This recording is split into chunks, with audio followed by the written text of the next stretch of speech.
Entonces, si quieren, vamos entre todos resolviendo ya el taller. La idea es que espero la participación de todos y todas las preguntas que pueda responder.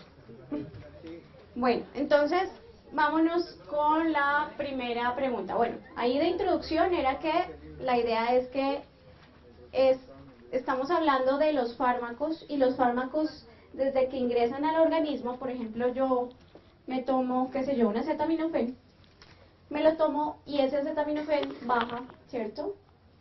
Y del intestino, o sea, de la vía del tracto gastrointestinal, tiene que pasar a la sangre, y de la sangre pasar al sitio donde va a actuar. O sea que desde que entra el fármaco, tiene que estar pasando membranas para que llegue a la sangre, para que llegue al órgano donde tiene que actuar, para que llegue al sitio exacto donde actúa, para que se elimine finalmente.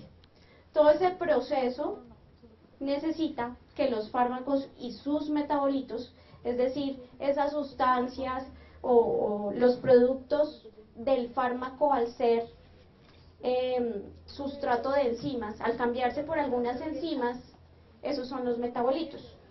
Entonces, los metabolitos y los fármacos requieren pasar por membranas celulares para todos esos procesos de absorción, que es el paso de donde yo apliqué el fármaco a la sangre, para procesos de distribución, que es que el fármaco o sus metabolitos pasen de la sangre a órganos, que se distribuyan a lo largo del cuerpo, a los órganos. Metabolismo, que es lo que yo les decía, que llega el fármaco y con una enzima llega y coge la enzima de ese fármaco y lo cambia, lo transforma. Generalmente, ¿para qué lo transforma? Para que ese fármaco se pueda excretar, generalmente. Y finalmente, ese fármaco puede ir al riñón, o puede ir a la leche materna, o puede ir al sudor para eliminarse. Entonces, por eso es importante saber los mecanismos por los cuales los fármacos van a pasar las membranas. Existen diferentes mecanismos de paso a través de membranas. Entonces, un mecanismo, hablábamos de la difusión simple. Entonces, que ya vamos a ver las características. Hay mecanismos que requieren energía y hay mecanismos que no requieren energía, ¿cierto? Hay mecanismos que requieren de transportadores y otros no. Por ejemplo, los que no requieren transportadores, ¿cuáles son? Difusión facilitada sí requiere transportador. Difusión simple no requiere transportador. ¿Listo? Entonces, ese es un ejemplo de difusión, transporte sin transportadores, de paso sin transportadores. Ahora, que requiere transportador sin consumo de energía. Difusión facilitada, muy bien. Entonces está el transportador, llega al fármaco y pasa acá, pero no hay consumo de energía. Ya vamos a hablar por qué. Transporte con consumo de energía. Va en contra de un gradiente de concentración. Entonces, como va, tiene que tener fuerza porque va en contra de algo. Entonces yo saco la fuerza a partir de energía. Y esa energía se puede tomar de dos fuentes que ahorita ustedes me cuentan. Que una es ATP y la otra. Hay dos tipos de transporte activo. Uno, consumo de ATP, y el transporte activo secundario, ¿cuál es? A partir del gradiente de transporte. Bueno, se aprovecha de la otra molécula. Exacto. El transporte activo secundario no es con consumo de ATP, sino que él aprovecha un gradiente de concentración de otra molécula, generalmente iones, aprovecha ese gradiente y utiliza ese transportador. Como quien dice, hay un colado, ¿cierto? Utiliza el mismo transportador. Bueno, y los poros, ¿cierto? que moléculas hidrofílicas pasan a través de poros que se llaman aquaporinas y tienen que tener pequeño peso molecular para pasar a través de esos poros. Entonces el primer punto decía complete la siguiente tabla, ¿cierto? Según las características y algunos ejemplos. Entonces los poros, factores que afectan el paso por poros. ¿Cómo? Peso molecular. ¿Peso molecular grande o pequeño? Pequeño. ¿Qué más? Posibilidad de saturación. Estado de ionización. ¿Posibilidad de saturación los poros? No. No, los poros no se saturan. Bueno, Pero eso sería sí, más sí pueden llegar a saturarse, pero no. Pero eso sería más pregunta. Sí, señor, pregunta. La saturación en el transporte de un poro, por ejemplo, no podría verse la saturación como del medio, no necesariamente como del poro. Realmente los poros no es que se saturen. Lo que pasa es que los poros a veces están abiertos y a veces están cerrados. ¿Sí? Ellos como poros. Pero realmente no hay saturación. ¿Listo? ¿Qué más? Peso molecular, Gradiente de concentración. gradiente de concentración, ¿sí? Bueno, carga. Sí, gradiente de concentración está muy bien. ¿Qué más? Carga. La carga, tiene que ser como la carga para que pase por un poro. ¿Negativa? O neutro. O hidrofílico o neutro. Negativo. Depende de la Pues es que tengo una pregunta. Dentro, ¿qué decía? ¿El poro por dentro tiene que carga negativa o positiva? Positiva. Y acepta entonces moléculas negativas o neutras. Muy bien. ¿Qué más? Bien. Tengo una pregunta. La condición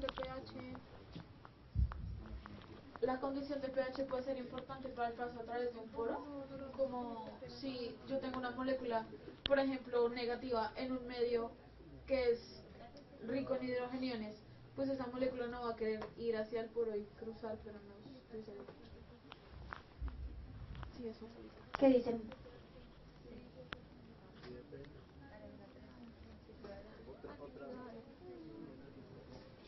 Para el poro no, o sea, porque ¿qué me da una molécula que sea ionizada o no ionizada? La forma no ionizada es más lipofílica, ¿cierto? Entonces, la particularidad de la no ionizada es que puede atravesar a través de qué mecanismo? Difusión simple. Entonces, es muy importante en la difusión simple. A través de poros, no digamos que no es una condición. ¿Alguna otra condición con poros? Ejemplos.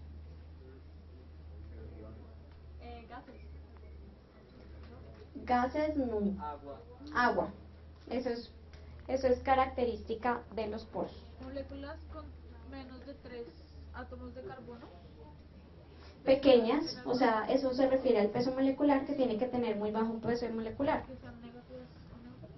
Exacto. Entonces, en resumen, a través de poros, que haya un gradiente de concentración, sustancias que sean hidrofílicas, que sean afín por el agua, sustancias polares, como el agua, que tengan bajo peso molecular, que no tengan unión a proteínas, porque si una molécula está unida a proteínas, le aumenta ¿qué?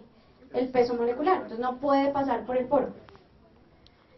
Y la carga negativa y ejemplo el agua. Muy bien.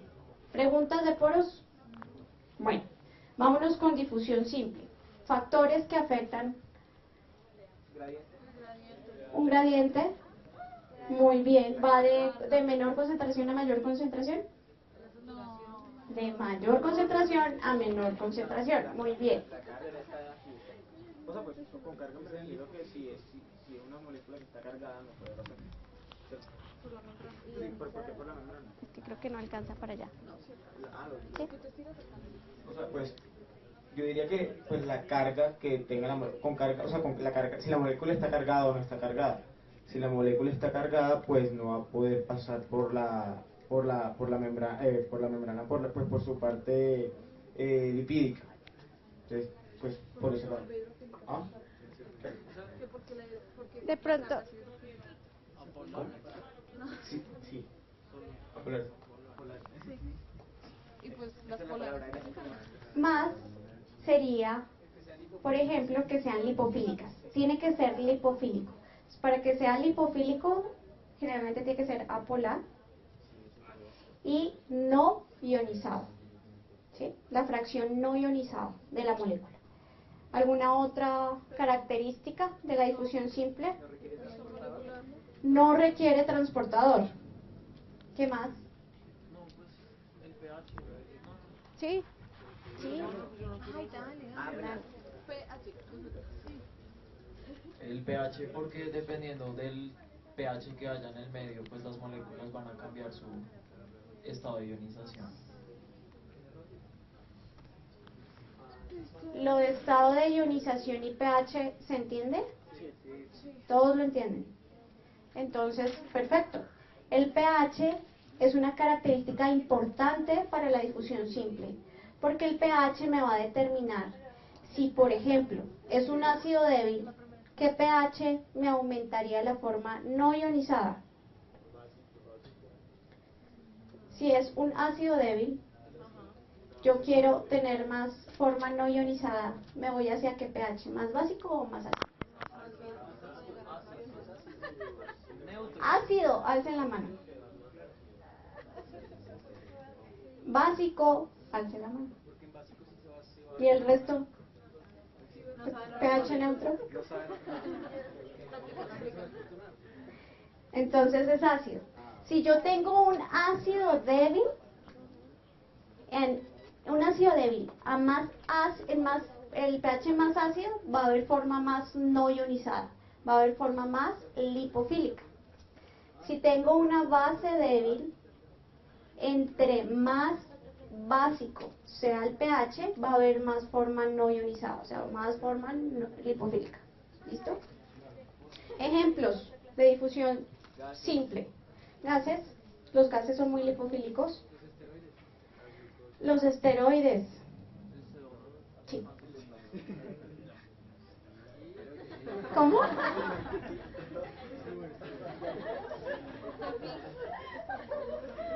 Otro ejemplo. Pues ácidos débiles y bases débiles, lo estamos diciendo, ¿cierto? Dependiendo del pH, la forma no ionizada puede pasar. Por ejemplo, anestésicos locales. ¿Alguien se ha cortado una vez? ¿Le ha tocado cogerle puntos? ¿Nadie? No, para cogerle el punto, ¿lo cogieron así a sangre fría o te aplicaron algo ahí como anestésico para poderte coger los puntos? Pues generalmente no se debe hacer a sangre fría, sino se coloca un anestésico local, ¿sí? Por ejemplo, lidocaína o silocaína, bueno. Y se coloca ahí en los bordes de la herida para poder suturar, ¿sí? Esos anestésicos locales tienen la característica de ser bases débiles. Y ese anestésico local, para llegar al nervio y producir que se anestesia ya el nervio, la que pasa y penetra así al nervio es la forma no ionizada. Bueno.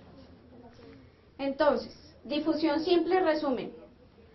Va a favor de un gradiente de concentración, ¿cierto? Algo característico o un determinante es el coeficiente de partición. ¿Qué es eso?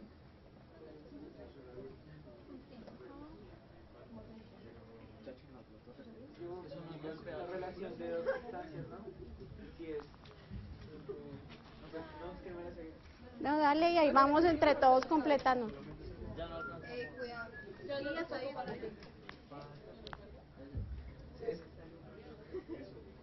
Es como la fase en la que queda como la dilución de dos sustancias. Pues, lo entendí así. O sea, que puede quedar como flotante o en la mitad.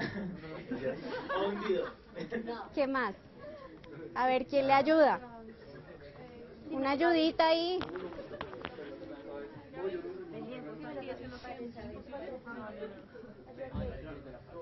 ¿No?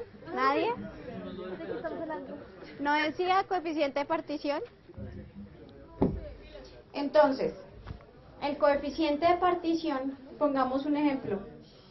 Tenemos una mezcla en un recipiente, agua y un alcohol. ¿Sí? A ese alcohol le vamos a llamar octanol, es un tipo de alcohol. Los alcoholes son lipofílicos, Resulta que al mezclar esas dos, el agua y el alcohol, esas no se mezclan, es como si fuera aceite y agua. ¿Qué pasa cuando yo tengo aceite y agua? Se forman dos fases, ¿cierto? Eso.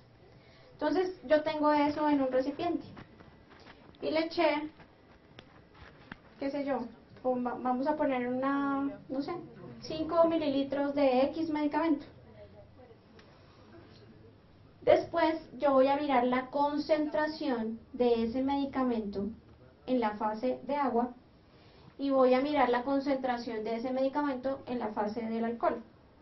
¿Sí? ¿Hasta ahí vamos? El coeficiente de partición es el cociente entre la concentración de ese fármaco en el alcohol, que es el octanol, sobre la concentración de ese medicamento en el agua. Una sustancia que sea más lipofílica tendrá ese coeficiente mayor de 1 o menor de 1. Mayor de 1, ¿cierto? Porque lo lipofílico se va a quedar más en el alcohol. Y el coeficiente menor de 1 me está hablando más de cosas hidrofílicas, moléculas hidrofílicas. Entonces, ese es el coeficiente de partición. ¿Claro? Bueno. Hay algo que se llama coeficiente de difusión, que no me importa que se aprenda en la fórmula, pero para que yo sea capaz de atravesar una membrana a través de difusión, pues va a depender de qué. Primero, de qué tan gorda sea la membrana, ¿cierto? Del espesor. Segundo, va a depender del tamaño de la membrana. Si es una gran superficie, pues hay mucha superficie que yo puedo pasar, ¿sí? Si es pequeña, pues me voy a estancar para poder pasar. No necesita aporte de energía, no utiliza transportador y la difusión simple puede ser transcelular, o sea, a través de la célula. Y hay un transporte paracelular. ¿Cómo es ese transporte paracelular? Entre células, a través de las uniones que hay entre las células. Listo. Ejemplos, ya dijimos ácidos o bases débiles. Difusión facilitada.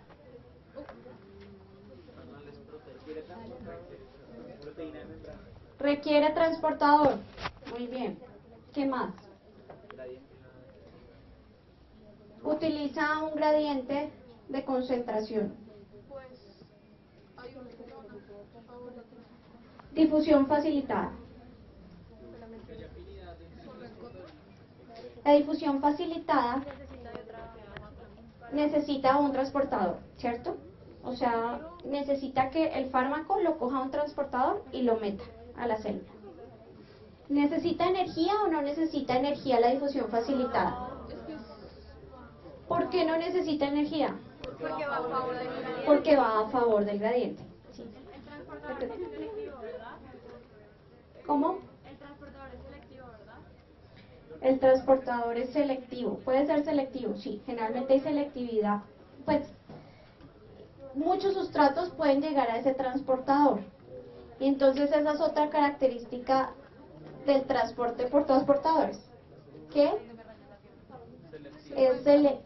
que se satura, se puede saturar y se puede inhibir. ¿Mm? Condiciones de pH.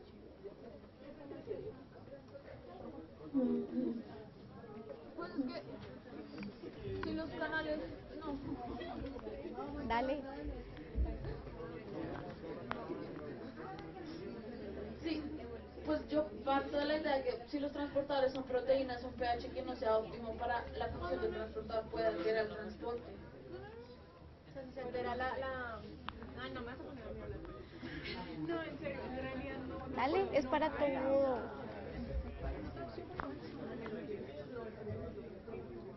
En el caso de que la proteína tiene que tener un pH ¿sí está?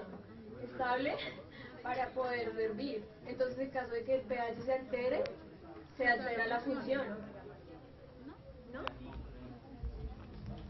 O sea, es diferente la función de la proteína a que yo necesite de un pH, o sea, que la molécula a un pH determinado sea requerido para pasar por ese transportador. No, no depende del pH. O sea, nosotros lo estamos tomando más como el de la proteína. Exacto. O sea, la función del transportador depende del pH, pero el transporte per se no. No. Exacto. O sea, estamos mal. Entonces, poquito. Requiere de un transportador, es un proceso selectivo y saturable. Hay competencia con sustratos que son endógenos. Es a favor de un gradiente de concentración, por eso no hay gasto de energía. Y generalmente en la difusión facilitada son aquellas moléculas que tienen un peso molecular más grande para pasar por poros. No pueden pasar por poros por el peso molecular. Entonces, y son muy polares para poder pasar por difusión simple, entonces utilizan la difusión facilitada. Ejemplos: glucosa, aminoácidos, neurotransmisores. Neurotransmisores como qué, ¿eso ya lo vieron? Acetilcolina, dopamina, serotonina. Transporte activo. Por allá atrás no participaron. Levodopa es un fármaco que se utiliza para Parkinson. Entonces, la levodopa, cuando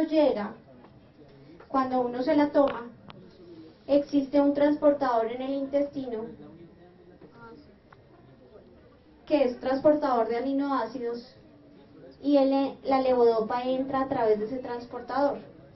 Entonces, algo característico es que cuando la levodopa, por ejemplo, se consume con comidas con alto contenido de aminoácidos, puede que te disminuya la entrada de ese fármaco de Parkinson porque está compitiendo con todos los aminoácidos que se comió ese paciente. Transporte activo.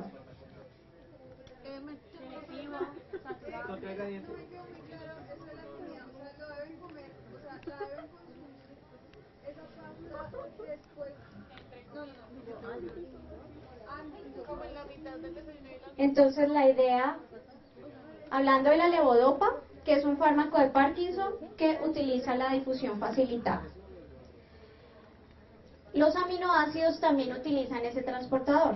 Entonces, si yo me tomo la levodopa y he comido muchas proteínas que tienen aminoácidos, compiten por el transportador y ese fármaco va a entrar menos. Entonces, ¿qué es lo que uno le dice al paciente? Señor, entonces, trate de cuando se va a tomar la pasta que la comida sea baja en proteínas. Baja en proteínas, tenemos que. Transporte activo. Posibilidad de saturación, muy bien, es saturable. Hay competencia también. Sí, es selectivo. Va en contra de un gradiente de concentración y eso hace que requiera energía. Puede ser inhibido, sí, porque hay competencia.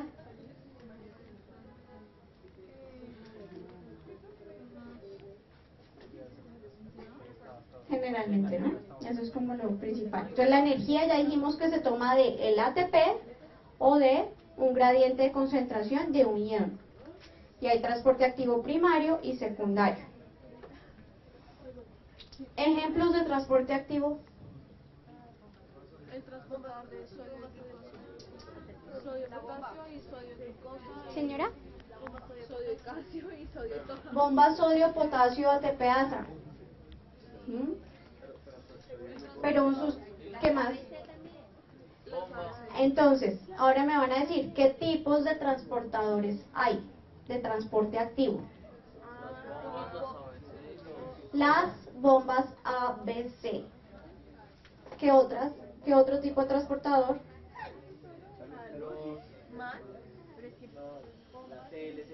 Las SLC. Listo. ¿Y alguna otra?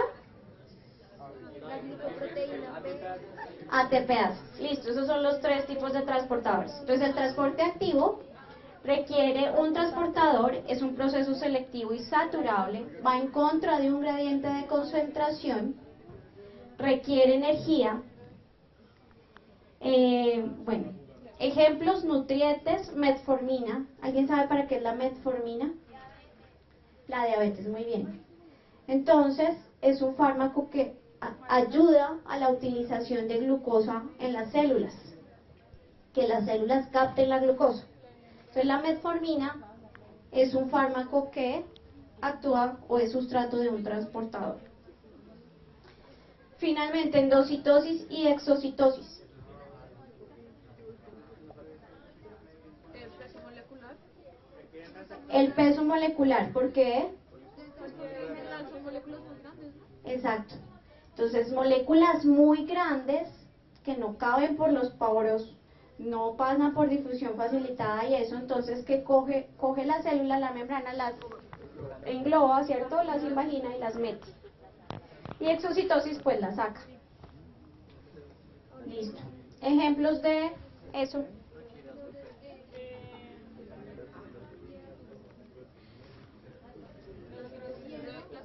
Neurotransmisores, ¿sí? Eso se... Hormonas, y un ejemplo también es un antibiótico, un tipo de antibióticos que se llaman aminoglucósidos. Amicacina, gentamicina, no sé si los han escuchado. Es un tipo de antibiótico que ese también a nivel renal entra por endocitosis. Señora. ¿Cómo era que se llamaba la película? Aminoglucósidos. Es un grupo de antibióticos. ¿Preguntas?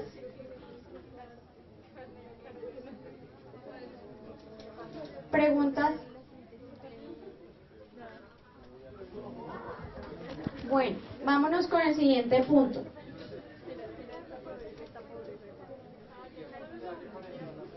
Escribo las características del transporte por glicoproteína P.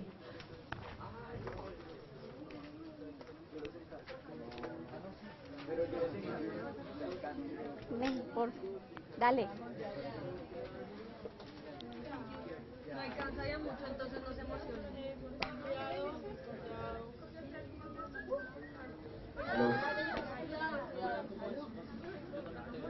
Es una proteína codificada por la familia de genes ABCB1. Es dependiente de ATP y en cáncer está en las células tumorales, y lo que pasa es que cuando en los fármacos contra el cáncer se le aplica al paciente en la célula, cuando pasa por difusión pasiva el fármaco, el transportador PGP se encarga de sacarlo por transporte activo. Exacto. Lo expulsa. Sí. ¿Algo más?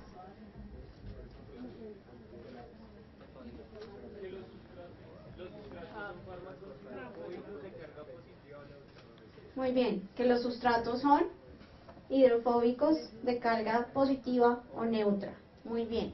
¿Algo más? Pueden actuar como sustratos o inhibidores.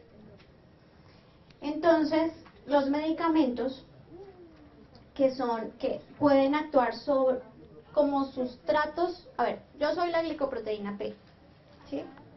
Sobre mí hay fármacos que me inhiben, que ya vamos a decir cómo se inhiben. Hay fármacos que me inducen y hay fármacos a los cuales yo soy los que cojo y los boto. Los que yo, glicoproteína P, los cojo y los boto son sustratos.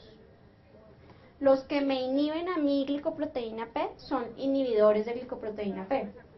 Y los que me inducen a actuar, ¿sí?, las malas influencias, esos son los inductores. Entonces, la inhibición de una proteína, de una enzima o proteína, es que disminuye la síntesis. Esa es la inhibición. Y la inducción, que aumenta la síntesis. ¿Listo? ¿Preguntas hasta ahí?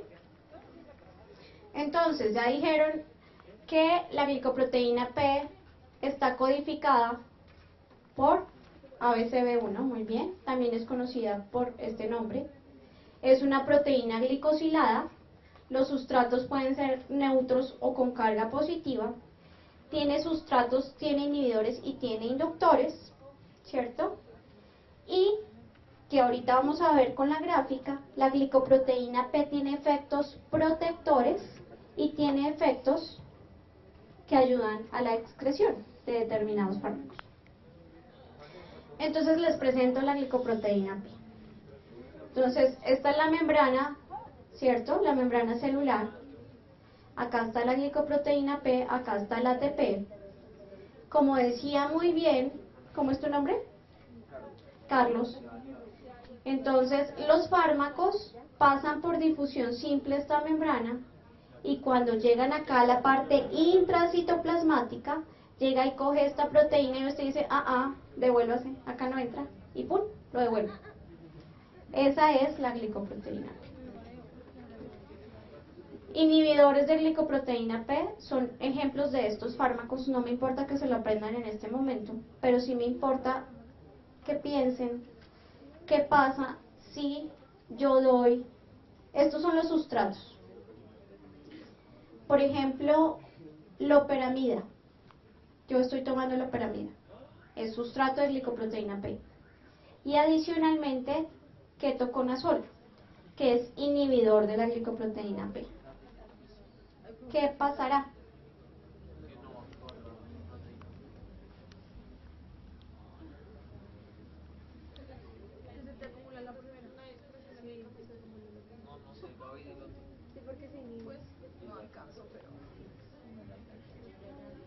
Se acumularía el primer fármaco.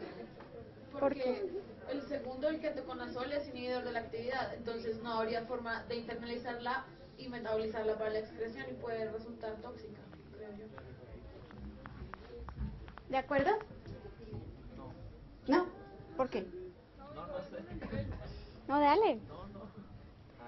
Sí, o sea, esta loperamida es sustrato de la glicoproteína P y la están inhibiendo, o sea que la glicoproteína no la está sacando y la loperamida se me está entrando, o sea que hay mayor riesgo de que aumente la concentración y pueda llegar a tener efectos tóxicos. Muy bien.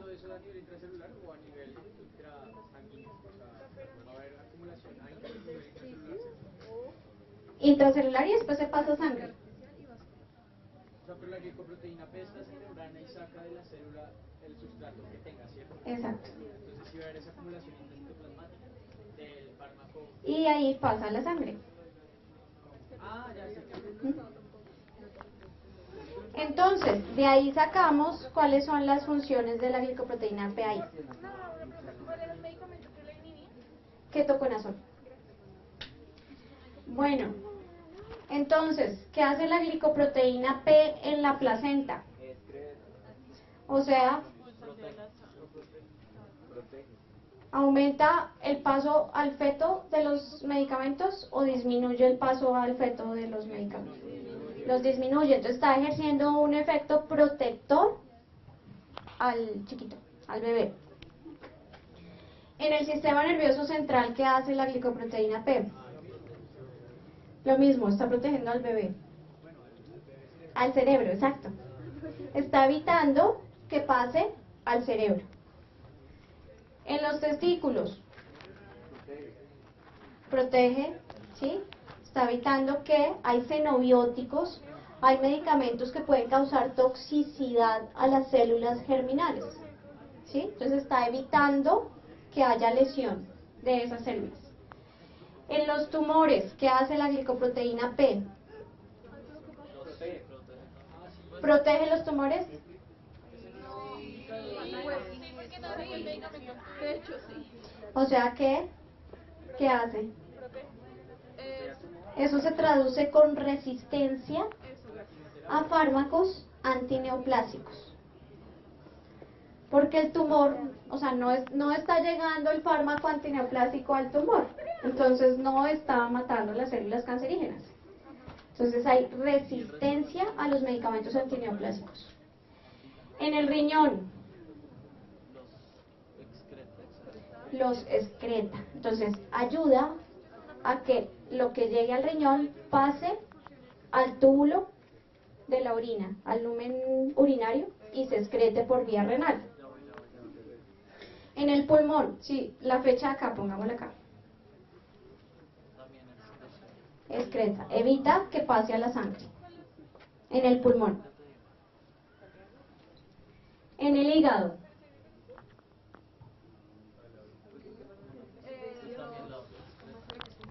No sé, no sé. Sí, dale. Yo no sé. Sí, está bien. Expulsa las, bueno, pues en este caso fármacos y evita que sean tóxicos o metabolizados, es que no estoy segura, por eso no quería decir. Entonces, vamos a explicar.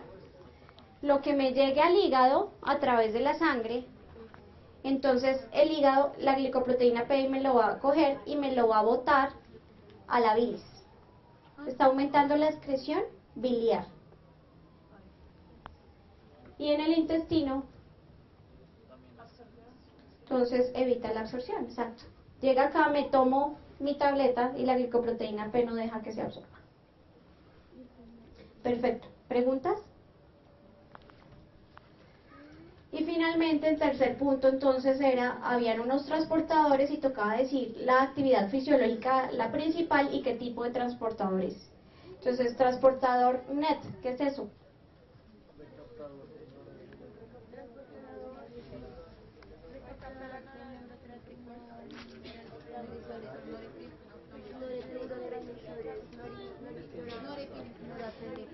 Recaptación del neurotransmisor neuroepinefrina, ¿sí?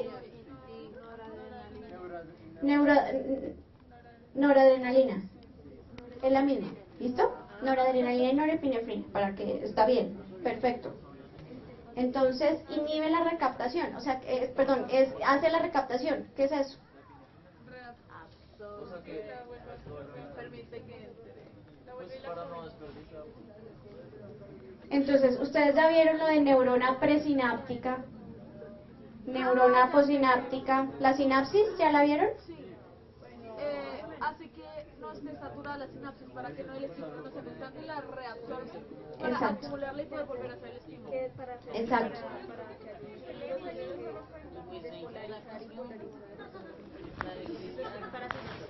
Vamos a explicar acá hasta, ya falta poquito, faltan 5 minutos, entonces lo que alcancemos en estos 5 minutos.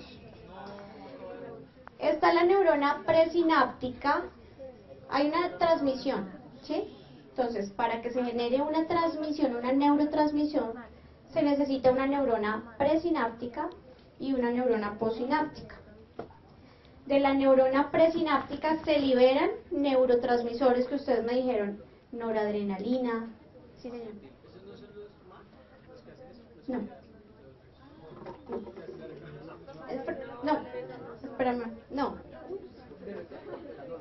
Entonces, la neurona presináptica bota las vesículas de un neurotransmisor. Vamos a poner en este caso la noradrenalina.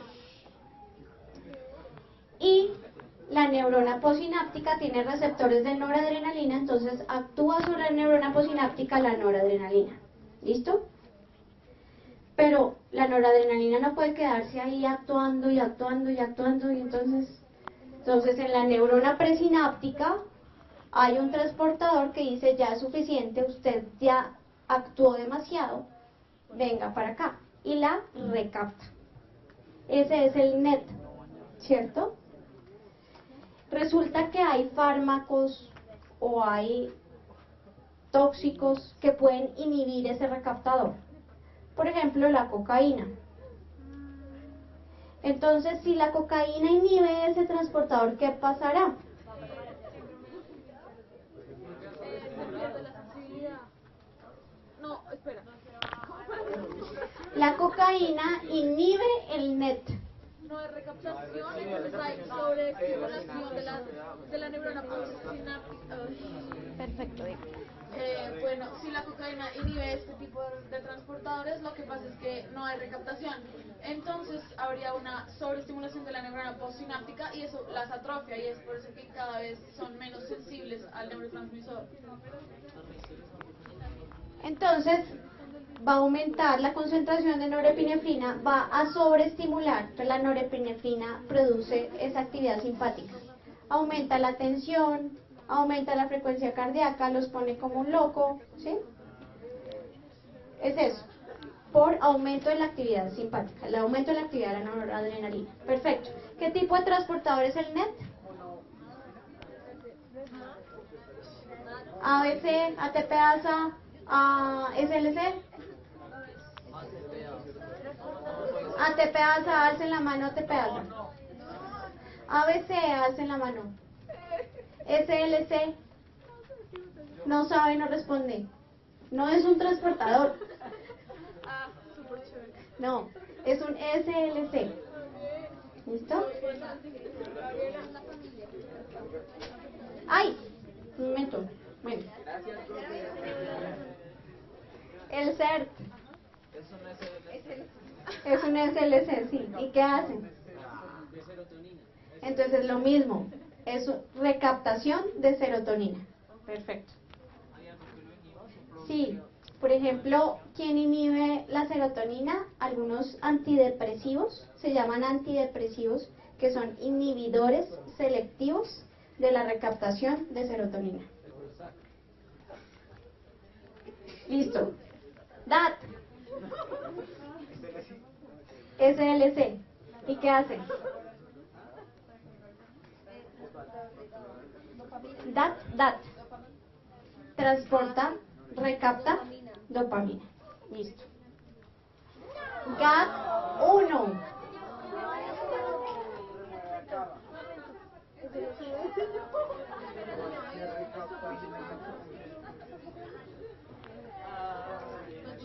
La cocaína también inhibe la recaptación de dopamina. Ahí les boto. ¿Listo? GAT1, ¿qué hace? Es un SLC. ¿Y qué hace? Transporta GABA ¿para dónde?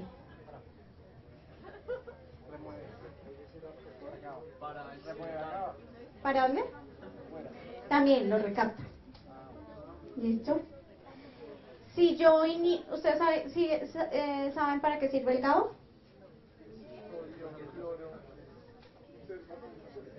¿Qué es el GABA? Entonces el GABA es un neurotransmisor que me inhibe, generalmente me deprime todas las funciones, inhibe que las células se despolaricen y que ejerzan funciones.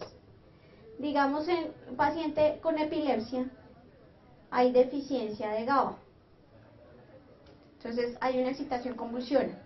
Yo necesito inhibir ese paciente. Yo necesito aumentar en ese paciente el GABA para que deje de convulsionar. ¿Qué piensan ustedes que puedo hacer yo con el receptor GAT1? Lo estimulo, A. B. Lo inhibo.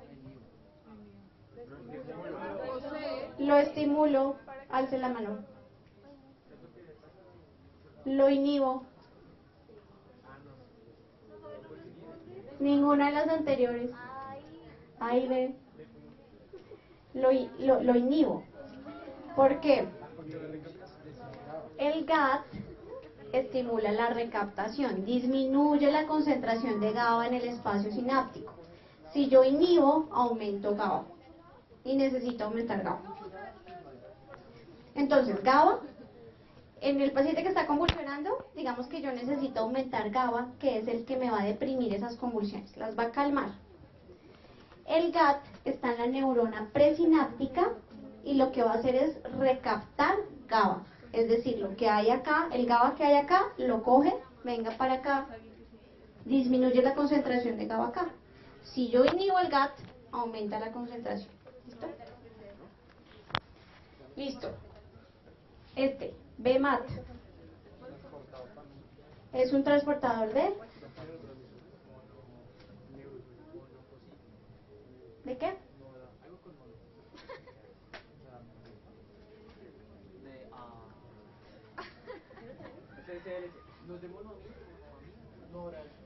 Sí. Entonces, mire, como decíamos, en la neurona presináptica hay vesículas que botan los neurotransmisores. pero para que entre el neurotransmisor a la vesícula, necesita ese transportador. ¿Listo? Entonces, hay unas vesículas, soy una bolita, soy una vesícula, y tengo un transportador. Y a través de ese transportador me entran adentro los neurotransmisores que tengo en la vesícula. ¿Listo? Son ATPase. BCRP1 es una ABC. ¿Y qué hace? Compuestos aniónicos. No, Ah, no. no. Más adelante, más adelante. BCRP.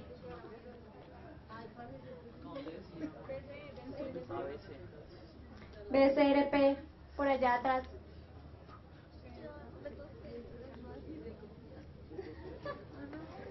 El BCRP se parece mucho a la glicoproteína P. Es expulsa, ¿sí? Entonces se ha asociado, o sea, inicialmente se encontró fue en aquellos pacientes con cáncer de seno que hacían resistencia a la terapia antineoplásica. Por eso se llama BCRP. Entonces, ejerce resistencia a drogas porque ejerce una función muy similar a la glicoproteína P y es un transportador tipo ABC. MRP2 también es un transportador similar, también expulsa, también está asociado a resistencia a medicamentos y también es tipo ABC.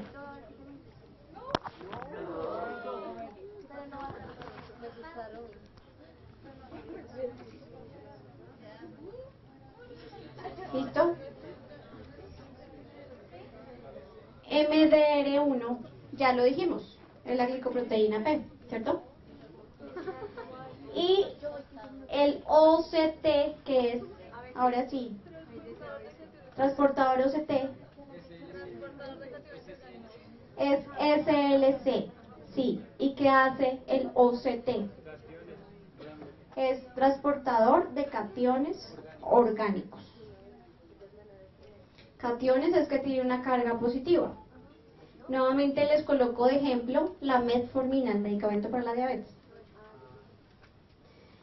Transportado, OAT,